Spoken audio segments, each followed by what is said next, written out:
I have with me here the man who has been called by many as the best top 40 DJ of all time. Which just shows you how wrong people can be. Oh, now, come on. And one of the funniest, too. He spent more than 40 years on the air in New York. He's done syndication, being heard all over the U.S. He's won awards, and his style has been a huge influence on many, many DJs across the country, including me. And he'll be going into the National Radio Hall of Fame later this year in 2007. Ladies and gentlemen, it is Dan Ingram. Dan, thanks for being here. Oh, am I here? You're there. Oh, okay. I didn't see any microphone, just this black box. That's it. That's how we do it these days. So you got the black box, huh? I got the black box ready to go. We're black boxing it today. Good. Dan, if you could start by talking about where you grew up and what got you into radio. Well, let's see. Where I grew up was, first, I was born in Oceanside, Long Island, because my mother told my father now, and they went to, they've been looking to move from Flushing to Long Island, Flushing and Queens outside of New York, and they found a house they liked, but my mother said, John, now. So I was born in a brand new hospital called South Nassau Communities Hospital, and Oceanside. And because Oceanside was not an incorporated village, it was just an area, neighborhood, I guess you'd call it. On my birth certificate it says born outside Rockville Center, New York, which Rockville Center is right next to Oceanside. So because I'm born outside of Rockville Center, I'm a citizen of the world except for Rockville Center. Oh. So I grew up in Flushing for the first 7 years. Then we moved to Malvern, Long Island, and stayed there until I went to college. And when I was in college, I did my first radio work with me doing it. You know, when I was a young kid, my dad and my mother are both musicians, and my dad used to take me along with him when we go to one of the radio shows that he did. In those days they had live orchestra. And I just fell in love with the whole thing these people were doing. And it was great to see and great to do, and I did it. Just started doing it at WHCH, I think it was Hofstra College, Hempstead, which is where they got the HCH for.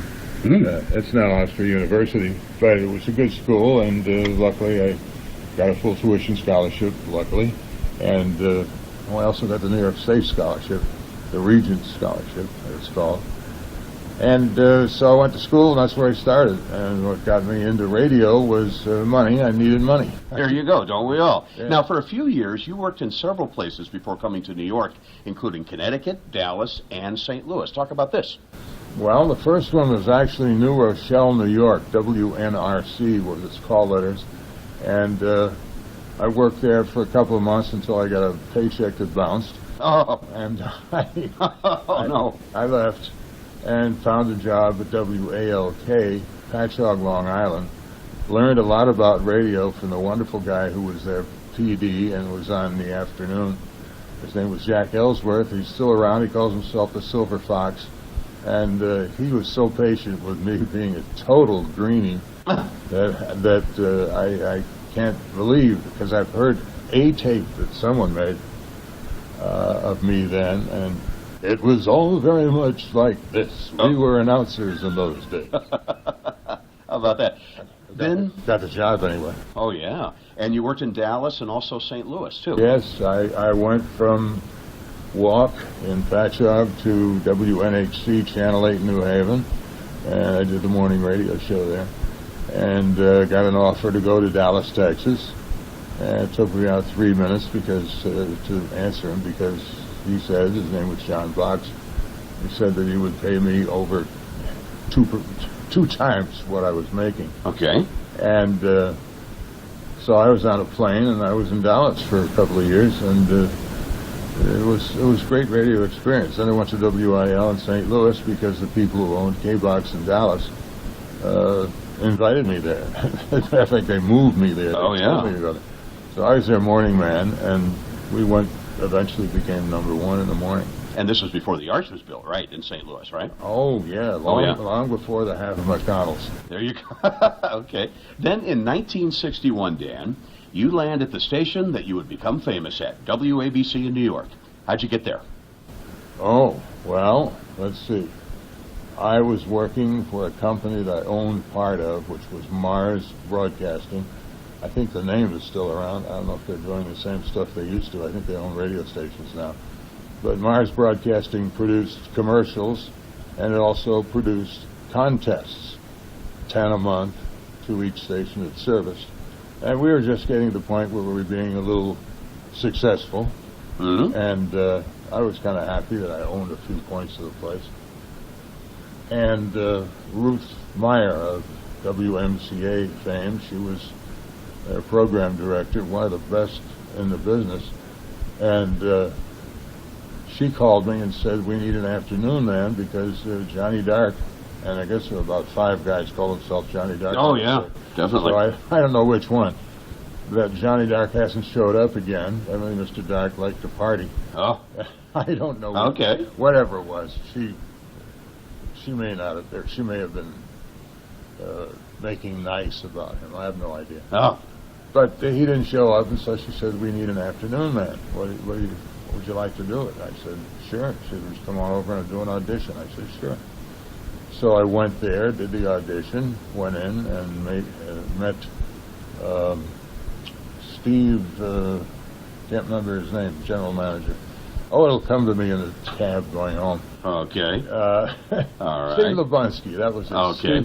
Steve Lubunsky, and he was very nice and offered me a grandiose sum of $25,000 a year. And this was in 1961? Yeah. Okay. And you can get by on that, but Yeah. Not very well.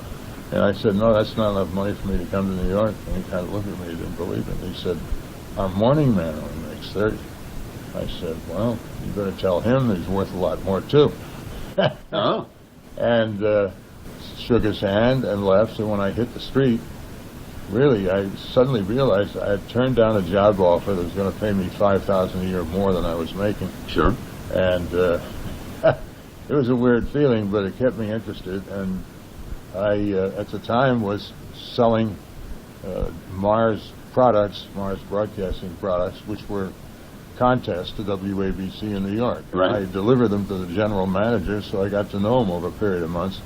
And I got eventually to a first-name basis. He was that kind of a guy. Okay. His name was Hal Neal, and he called me once and said, because I had left him 2 tapes of me, Mm-hmm. and he called me the next day and said, I've heard your work, I like it, but I don't know how you'd sound on my station.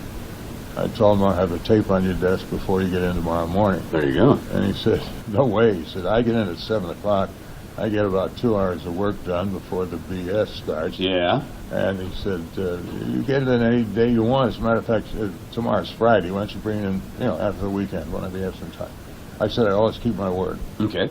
So I went into the studio and started with a recording I had made off of WABC FM back in the days when they simulcast. Mm-hmm. And it was clean, it was studio quality, and I used it to get all their jingles, commercials, and I cut out the guy who was doing the DJ work on the show. Mm-hmm. I put myself in and finished mixing at about 3 in the morning, drove down to New York, got there, I don't know, I think I took a nap for a couple of minutes, but I got there around 6. Okay.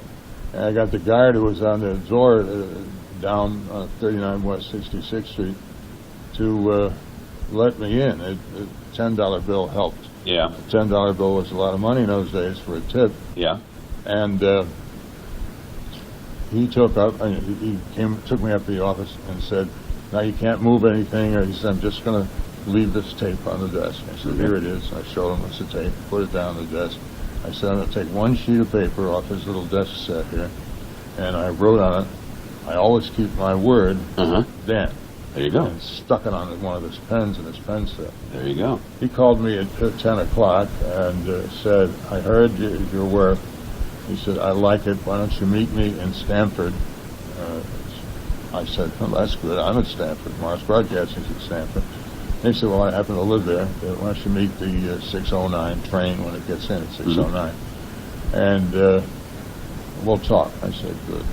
So I got there, and in those days, railroad stations used to have a little restaurant or coffee shop or something like that, and usually a bar, and no graffiti. Mm-hmm. And it was a very nice, clean, little, tiny little restaurant, which I sat down in, and Hal came in. It was pouring outside. I remember he had the first golf umbrella I'd ever seen. All right. It was bigger than New York. You know, Oh, yeah, sure. huge. Yeah. But he walked in and sat down. We started to talk, and eventually he said, "I want you to do my afternoon show." There you go. And while you were at WABC, what were some of your personal highlights? I know you were there for more than 20 years. There had to be a lot. What were some of your highlights there at WABC? Oh, Lord. It was almost 21, as a matter of fact. Okay. But highlights. Well, getting hired was just one of the highlights. Oh, sure. Because he said, "When can you start?" And I said, "I can't start for a month." I said, "Mars Broadcasting is in the middle of doing programming for their next batch of contests, and I wouldn't be happy to leave them in the lurch, you know." Sure. And Hal said, "I respect that. When can you start?" I said, "After, July is another week or so away, another month or so away." And he said, "Okay, first week, that'll be great, and we'll start you on July 3rd. How about that? And he said, "I'm going to put you on filling in for one of the guys I know is going to be on vacation that week." That was Chuck Dunaway. Mm-hmm. And, excuse me. Yep. Chuck was a fine DJ, but Hal wanted me to go on the air just to get used to the fact that you had a platter turner, There you go. a director, Oh, and an engineer. You had to take in all that back then. Wow. Yeah, you had to take that in consideration when you were throwing a cue to start a record. Yeah. I mean, I would throw a cue right now to start a record by the time I finished talking. There you go. That's how early it had to be. Oh, gosh. And I learned that in a couple nights. I went on the air and I said, "This is the Chuck Dunaway show, and I am not Chuck Dunaway." Mm-hmm. Well, within about half an hour, the chief operator from the switchboard said, "What the hell are you doing up there?" And I said, "I'm just doing a radio show. Why?" And I explained to her what I said. She said, "Well, please stop that. She said, you've jammed our entire switchboard." I said, "Well, that's good. Thank you." So I saw Hal the next day, which I think was Saturday. But anyway, yeah. And he was very aware of the fact that I'd blown out the switchboard. He said, "That's the first time I've ever had that." I said, "Get used to it." Yeah. He kind of laughed, and I did the show, did the same thing the next night. They had those old-fashioned switchboard. They had to reset all the little flippers connected by hand. But they did it, and Hal had to hire an extra 2 operators, I think, just to keep the thing working. You know, you're famous for a lot of funny things, Dan, including coming up with the word for the day. How'd you come up with that? I don't know. I just, I'm a word freak, and I like that stuff. I know a few others. There is a group that loves words, which I've been part of off and on. And I just love words, and to give the wrong definition was what made the humor, and that was fine. One of the things you did one time on your Top 40 Satellite Survey show, which we're going to talk about here in a little bit, you said, word for the day is copious. What does that mean?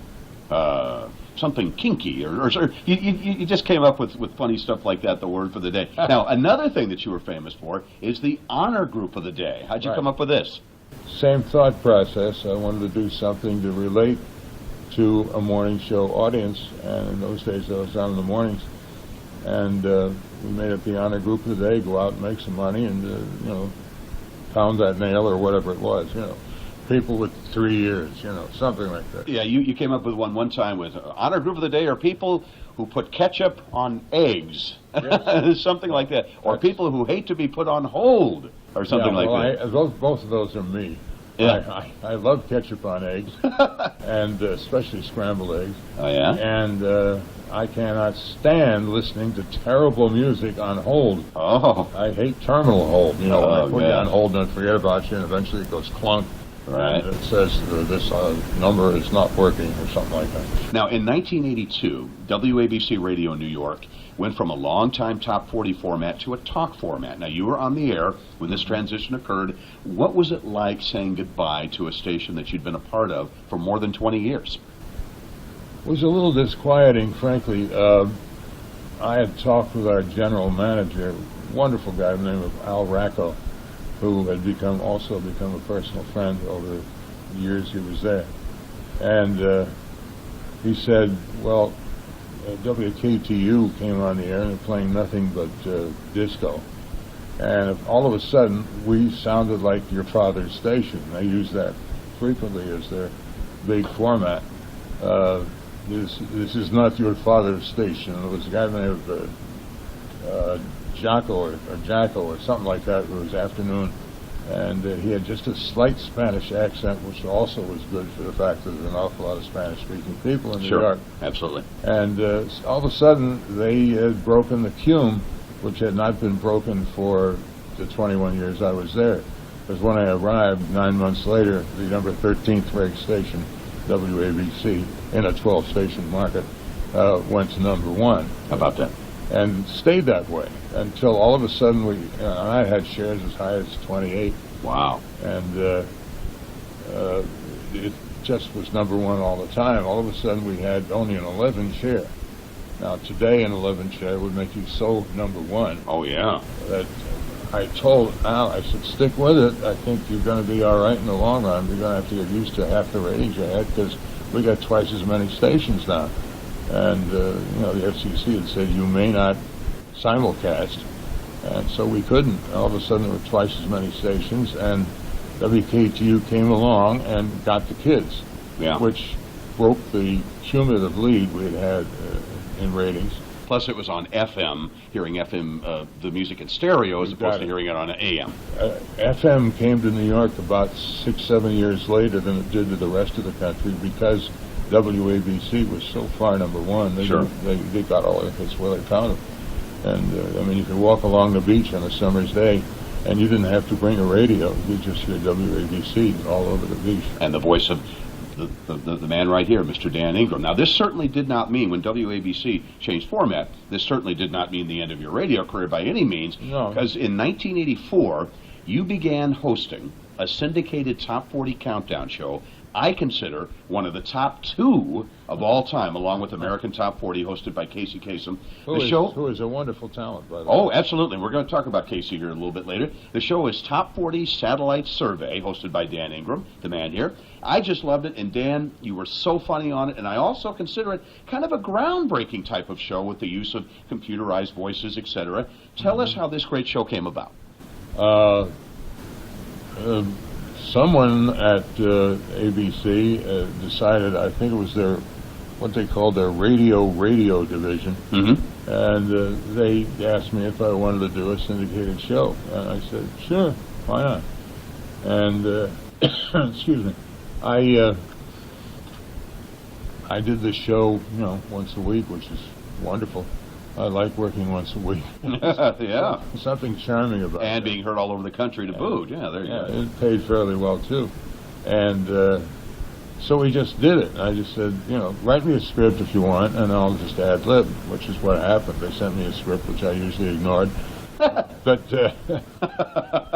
it was fun. It was a starting place, and it was a good bunch of people. Most of your announcing on the show, was it scripted, or I guess you were just saying you did a lot of the stuff off the top of your head on Top 40 Satellite Survey? Always. I would use the script as a base, like the name of the record and that sort of thing, but that's about all I took from that script. You would do rapping. I can remember one of the big hits out at that time was the song I Feel For You by Shaka Khan with Grandmaster Melly Mel. Then you came on and did a little rap, and then you would say something like another popular song out at that time, Strut, done by Sheena Easton. You said, wait a minute here, in this script it said the song is Strum. It is indeed called Strut, or something like that. I remember it so well, how you did that. And one of the great things about Top 40 Satellite Survey compared to, say, American Top 40 or Rick Dees' show at that time, he's another great talent. Yes, he is. He is a fabulous one. We'll talk about him a little bit later. Was that it was a 3-hour show, a countdown show done in 3 hours. In other words, boom, boom, boom, boom, boom, with the computerized voice, and with your humor mixed in, and the songs going by fast, it just sounded, so great. It was fun. It was fun. And it became an inspiration for the countdown show that I would do here in the L.A. area, over in Santa Monica at 103.1 for a couple of years, a top 25 adult contemporary countdown show I did. Somewhat was, I was inspired by Top 40 Satellite Survey, the quick moving, play the records quick, and just talk a little bit about, talk over the lip of the intro to the song, and just give enough information and let the record play. And that's one thing that you called your show. This is the all music show, Top 40 Satellite Survey. We let the music play, and that became a huge inspiration for my countdown show that I did in the late 1980s and early 90s. See, I'm sorry.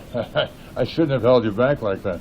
Oh, what a great show, Top 40 Satellite Survey. Now, it ended, Dan, in 1986. What exactly happened there? Why did that show end? They were in the process of selling various markets, and they had just about enough to start making money. I think they needed 50% of the possible markets, and they were at about 49 or something like that.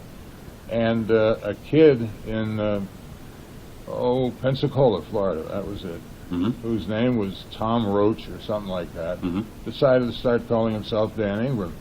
And I sent him a very nice letter which said, I own that name, I've copyrighted it, and not only that, if you ever want to get to a major market, you'll have to join the American Federation of Television and Radio Artists, which may mean nothing in Texas, but it's Florida rather, but it's rather important that you don't have the same name or they won't let you in. Sure. And which means you won't work in any of the major markets. He sent back the letter with crayoned over it were two words, a verb and a pronoun. Uh-oh. And that got me teed off. I bet it did. So I had my lawyer just file his lawsuit against him for, theft of identity or something like that. That was a new thing in those days. Huh? And of course, we lost barely. The judge was very much one of those rich northern boys from New York. Well, nobody liked New York, and they had another word they used in front of the words New York then. Okay. It was rather disparaging, and so I, at least I sent him a message. He did stop using the name, and I went back to New York and thanked all my friends who had taken the train or plane to come down to Pensacola to tell this nincompoop that what he's doing was stupid. Right. Because if he ever got to New York, even if there wasn't any rules about it, right, he wouldn't be able to use that name because no one would hire him. Sure. But anyway, I won that, but I lost the suit, but I won my point because the newspaper in Pensacola came to interview me, and I said, "Gee, this is a nice town," and it was a nice town. Nice people. Yeah. In those days, it was a bucket drink, Yeah? Oh, yeah. All right. That was because there was an Air Force base there. And to tell you how nice it was, the ladies who were nurses, as opposed to the women in the Air Force, the nurses would wear their uniforms to dances so that they would not be like what one guy said, the uglies. Oh, okay.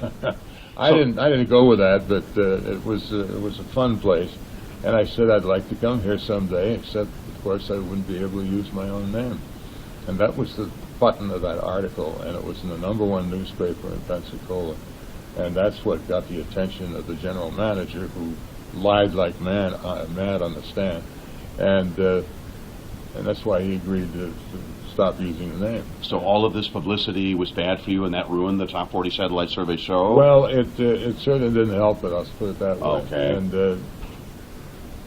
And then that was the end of it. And the problem was, he was a friend of, what was the station in New York that was doing real well there, over in Jersey, I've forgotten. Oh, Z100? Yeah, Z100. Okay, right. And they had started being competition. Right. And the guy who owned the station was going to sign us to be the only New York station that took it, and you're not taken seriously if you don't have a New York affiliate. Oh, yeah, sure.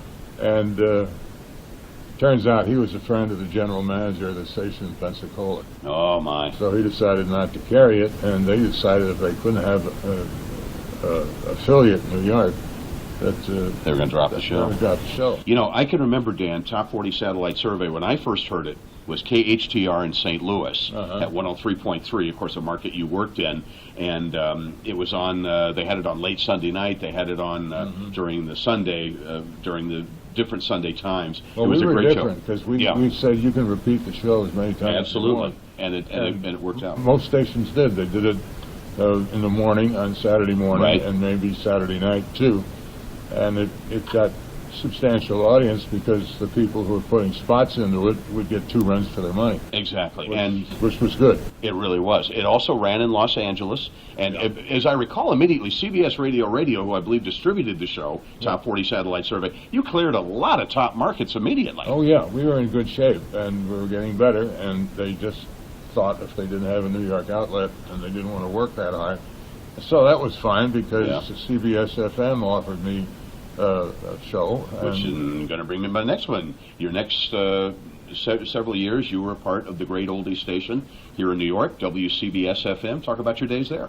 oh, it was great. I was playing all the music I'd played early in my career all over again, so I knew them pretty well. It was like old home week, which is why that station was so highly rated.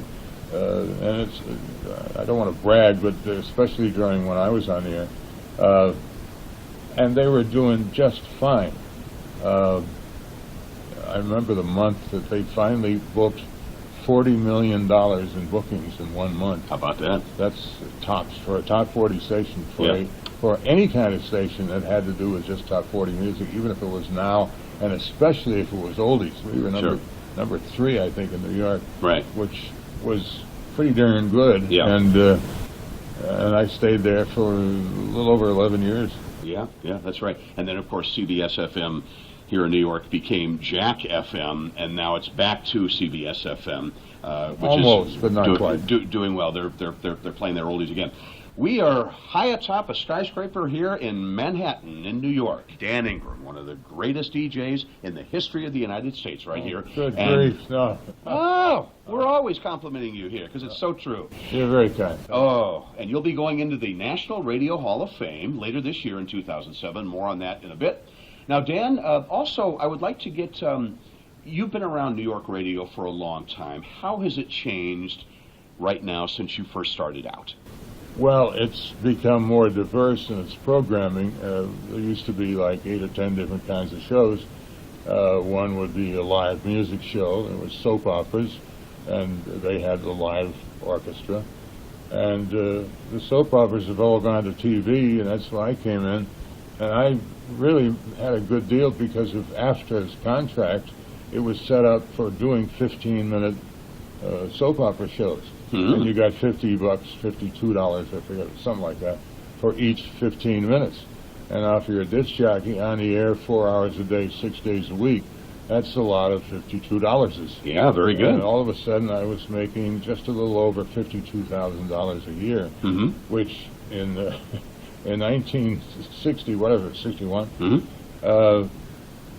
that was really good money. Absolutely. I saved every other paycheck, as a matter of fact, and was doing just fine. I mean, that was like more than double what I was making. Wow. And now it's a different game. Well, it's a different game in that the sharp pencils have taken over. They're the people that ruined CBS FM and put in this format called Jack. Which is now gone in New York. There's another word we used to add to Jack Blanc. Ah, okay. We won't ask. But we get the picture. Yeah, they tried to fire all the disc jockeys. They waited until the station's contract expired, because the station's contract had a clause in it that if you got fired for anything other than just cause, you would get severance pay based on what you were making, and all the guys were making over scale then. I know I made something like 3 times scale. It was really, really nice. And I told the guys there, I said, if you don't get yourself fired soon, you're going to get fired when the contract's up, and that means you get fired at scale. A couple of weeks' pay for each year you've been there, but it'll be at scale and not at your rate. You'll lose thousands of dollars. Sure. I said, if you want to make them rich, forget it. Well, most of them didn't cash in, as I thought they should have, and they all got fired by the sharp pencils. And amazingly enough, all those sharp pencils that put in the Jack format they're all gone. Yes, they are. Of course, they got back a couple or three of the guys who were on the original group at CBS FM, Mm-hmm. and they're doing darn good. The guys are. The ratings are up a little bit Mm-hmm. from, I think they had like something like a 3 share. Okay. Which And- is very good in a Well, market like it's- New York it's- with 100 stations. Well, it dropped all the way down to 1%. Oh, okay. And it's slowly coming back from what I've heard. And it's almost the same format, but it completely forgets the 50s.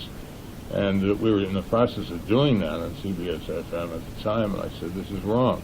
You got one show that does 50s, and it's on Sunday night. And, Don, who was doing it, was just great at it. He knew, where the pimple was on the nose of the guy who sung lead in the Diamonds, Was that Don K. Reed? No. Oh, no. Oh, I'm way No, off. it was Don K. Reed. I don't know. I'm trying to remember. That's the only Don I remember from he over there. knew it, and he knew the music backwards and forwards, and the people who loved it were fanatical in their love of it. I mean, you wouldn't believe the mail we got when they dumped that show and just filled it in with a regular program. So, How have your DJ ways changed how did your DJ ways change over the years from the early 60s all the way past the start of this new century? well, I mean, I just got old and sloppy, that's all. Oh. You were just the same joking, telling guy, pretty much? I was pretty much the same guy. I got a little sharper at it, and stayed that way. I don't think I progressed much or fell back much. I was just my same sloppy old self. Oh. Now, how would you compare Radio New York right now, Dan, to other major markets around the country that you've heard as you maybe travel to another city? How would you compare? New York is always the number one market. It's got the most people. Los Angeles is number 2. But how do you look at radio in New York versus other markets around the country? Well, it's a symptom of what radio has become, which is a bunch of people buying hundreds and hundreds and hundreds of stations. I remember when the rule was you could own 7, and that was it. That makes me very old. But anyway, today there are so many stations that are being programmed out of someplace in the South because there's no unions in most of the, I don't know what they call it, something free. It's like free from a union to protect you. But they're being programmed, and some guys are doing as many as 3 or 4 stations a year for about $8,000 or $10,000 a year each. Wow. Which to me is, really cheap. Cost cutting, yeah. And the major owners, like Clear Channel is one of them. Mm-hmm. Some places they own all the stations in town. Yeah. I mean, there was a place upstate New York, I think it was, maybe it was in the Midwest, I'm not sure, where a train had gone off the tracks, and one of the cars in this freight train carried gas that was poisonous. Wow. And the tank that it was in, which is supposedly perfectly safe, had fractured, and it was leaking out fumes which were blowing into town. Wow. And they couldn't find anybody at any of the stations. Imagine a market with nobody there. Wow. It was all automated. It took them 2 hours to find somebody who kicked somebody out of bed, and he got down to the station and started broadcasting, because he could broadcast on all 4 stations, so it was all in the same building. Yeah. But at least he could broadcast and tell them, get out of town. There's explosions coming. Good point, yeah. I can recall back in the 80s especially, where you could only own 2 radio stations in one market. Yeah. Like here in New York, you had CBS FM and WCBS AM, which is all news. In Los Angeles, there was KABC and KLOS, and then there was like KISS FM and KPRZ, stations like that, and then there was KFI AM and Coast here in Los Angeles area doing that. But now Clear Channel could come in and own 8 or 9 stations, although they have let go of a lot of stations, and in some markets. For a while there was a station, but when rap music got started, that they called themselves K-Rap. Mm-hmm. But if you look at the call letters, you get a different feeling for the name. Yeah. KRAP. Oh, okay. How about that? What has corporate, we just talked about Clear Channel, what has corporate done to radio, Dan? Has it done good for it? No. It has not. Okay, No, go ahead. it's automated to save money, and you can't do an automated show. They're just plain recording isn't the same thing as doing it live. I've tried it myself, and the only one I was successful with was the satellite survey show, because I was actually ad-libbing at the time, and you can't just read a couple of lines about a station and have that stuck in there along with your gopher in the market who says, well, Saturday night we're having Diana Ross, big concert, we should have maybe 50,000 people there in the stadium, and and the next day on the show, recorded, is this voice saying what a wonderful night we had last night with Diana Ross. Oh. Didn't know the show had been rained out. Yeah, sometimes that does happen. And so many places, if you travel around, let's say you're traveling around California, sometimes you'll go to a market like Redding, which is in the northern part of the state, or even in Fresno or Modesto or Bakersfield or the Inland Empire or Palm Springs, you'll hear all the best music, da-da-da-da-da. Today's best music, da-da-da-da-da, which are recorded tracks, usually from top talents. In other markets, they want to cut back. They don't want to bring in DJs and pay them. They just want to track it and make it an automated service, more or less, for a lot of these markets. Yeah, that's true. And that's the shame of it, because it's taken out the spontaneity and the actually serving the public aspect of broadcasting.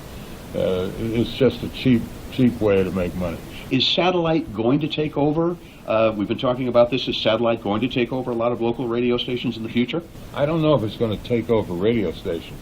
Being satellite, they're going to be able to, like XM or whatever it's called. Those two channels are on right now and they're making money. I don't know if it's going to take over all of it, because people aren't used to paying for radio. It's totally free in their minds, and they just can't see $19.95 a month for just listening to radio without commercials. Although it may do well. I have yet to hear the final. But it's a situation with the satellite is that there's a lot of satellite programming that are airing in a lot of these outlying markets around New York City, Los Angeles. You hear more of that. Is that going to continue in the future, do you think? Well, satellite has the ability to do different things in different places, which is one of the long suits it has. I mean, you can listen to Howard Stool on one of those satellite stations, and they can also broadcast something else in the morning, for instance, on a different place or a different program you rent. But people, I don't think, quite are used to paying $19.95 for radio service. Exactly. What turns you off, Dan, about some of the DJs that you hear today? The only thing that turns me off is people who just are readers and are doing, lines which they've been told to do, and can't even do that. I mean, I can say, this is WABC New York, or I can say, this is WABC New York. There you go. And there's a difference to it. And a lot of people haven't had enough experience to learn that difference. It's tough to learn. But they don't want to pay a lot of people. I've been hearing stories about radio stations hire people who have driven vans, people who have answered the phone. They want to cut back. They don't want to pay $100,000 a year. They want to pay $20,000 or $25,000 a year to a lot of DJs. Yeah, and that's even worse than when I came to New York, which was, almost 50 years ago. No, I think it's penny wise and pound foolish, and sometimes it works, but most of the time it doesn't. I'd like to get your opinions, Dan, on the following radio personalities. We're talking here with legendary radio personality and Radio Hall of Famer Dan Ingram here. So good to have him here. Many consider him to be the very best DJ, top 40 DJ of all time. All right, get your opinion on the following radio personalities. We're going to start with a man we just talked about, Howard Stern. Your thoughts on him?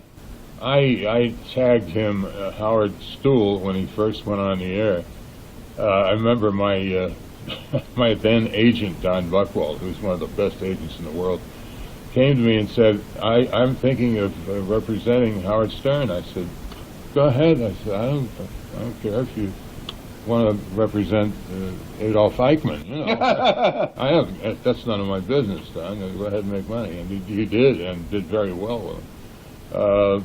Howard's a good merchandiser, and he's quite aware, as are various other so-called shock jocks, that if you say little baby dirty words, you'll get about 8 or 10% of any market. And these days, 8 or 10% is damn good. Yeah, it is. It really is. Yeah. How about Don Imus? Imus was kind of a shock jock, and then he kind of laid back for a while, and now, of course, with the firing, which I thought was outrageous. I mean, I hear people wrapping themselves in the flag, and or in religious robes or whatever. And Don did what he should have done. He went to the girls themselves, the young ladies, and he apologized. He said he didn't mean anything about it. He was talking, jokes. And there is that kind of humor in the black world, and it's something that evidently he shouldn't do because he's not black. I don't understand it. I do understand that what he said was wrong, and he did too. It was just a little too far.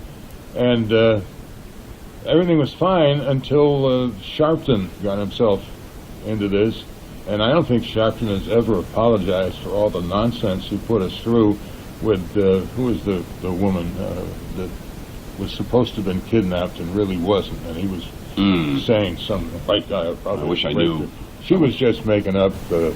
I'll think of her again as I'm going home in a cab. Well, you're home. You want to be riding in a cab. Her name was Tawana Brawley, and all she was doing was trying to hide out from her folks the fact that she went out having some fun the night before, and she made herself appear to have been raped and dumped by the street, and he I don't think he's ever apologized for all the nonsense he made out of it. It seems to me that in the 80s, 70s and 80s, Imus may have changed, and I heard somebody say this, may have changed the face of New York radio a little bit. I think he did, because what he did was he didn't deaden down what he was doing, but he did it in a little more easily accepted form.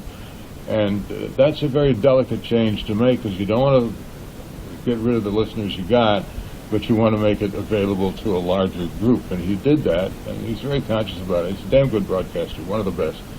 And I've said that as long as I've listened to him, even when I didn't like his material sometimes. Occasionally I don't, but he's a funny guy, and he's a great morning man, one of the best. Absolutely. Now, how about longtime New York radio personality and programmer who also worked here in the L.A. area for a while, Scott Shannon? Your thoughts on him? Scott Shannon, top drawer. I mean, just a wonderful DJ. I mean, he can just sit down and make magic. That's great. And he's also a great programmer, Z100 in New York, which has become a great top 40 station, one of the premier ones that influenced so many others. Rick Dees, we're talking about him. Your thoughts on Rick Dees? I listened to Rick Dees and I said, this is the way it should be done. He's just so talented and so off the wall, and yet off the wall in a very nice way. One of the things, as I compare Rick Dees to you, Dan, is that Rick Dees does his drops. He'll have his Willard Wiseman, he'll have his big-breasted Bonnie, or whoever that is, or his Bernie Shelley, his agent, and that sort of thing. So he would use drops for his humor, whereas you were just natural, off the top of your head, you cracking jokes without all these characters, without all this theater of the mind. That's one of the differences between you and him. Well, yeah, I would do something like, say, and now, ladies and gentlemen, I'll do the record, too, because it's a talk-up. Now, ladies and gentlemen, here's a song about the Reverend Jerry Falwell, who recently passed away, and the song would come in, Jeremiah was a bullfrog. Ah, how about that? Going back. That's unexpected. Oh, now, that is very true. All right, next up on our list here. Because I said it was how Jerry was as a boy before he had his first kiss. Oh, okay, there we go. All right, Casey Kasem, an absolute legend. Oh, sure, he's absolutely that. Total legend, is a total professional, and knows how to make do with a very good thing. The Countdown Show, American Top 40, which started in 1970. And hey, listen, that's why he lives in Beverly Hills. Exactly. And he still does the Top 20 Countdown Show. Yeah, the current American Top 40 Countdown Show is hosted by the next man I was going to ask you about, Ryan Seacrest. Ryan Seacrest is a good all-around disc jockey who is perfect for that kind of milieu. He's so involved in so many things. He has American Idol, Ryan Seacrest. He's doing everybody's dream job, it seems like. Morning man on KISS FM, host of American Top 40, E! News, and then the American Idol. He's also going to be hosting the Emmys, and he's going to be hosting the New Year's Eve thing. And then he's also hosting the Super Bowl pregame show on Fox. this coming February for the Super Bowl, which will be played in Arizona. So Ryan Seacrest has just got it all happening. I don't know how he has enough time to do all that. It's amazing, and he does everybody's talk show, it seems like, too. Yeah. New York radio legend Harry Harrison, your thoughts on him? Harry is a wonderful morning man. He's kind of a guy you'd like to have living next door, if you know what I mean. Just a sweetheart of a guy. You will be going into the National Radio Hall of Fame. How does it feel? Well, that's the biggie. That indicates that you have the respect of your peers, and I don't think there's anything else that's worthwhile in this whole world other than the respect of your peers and the love of a good woman. Well, now I have both. Hey. Yeah. It's just a wonderful feeling. There's And- an awful lot of great names on that list. Including Dick Bartley, who we mentioned. Casey Kasem is on the list. Oh, and yeah. I could go down the line. There's several others.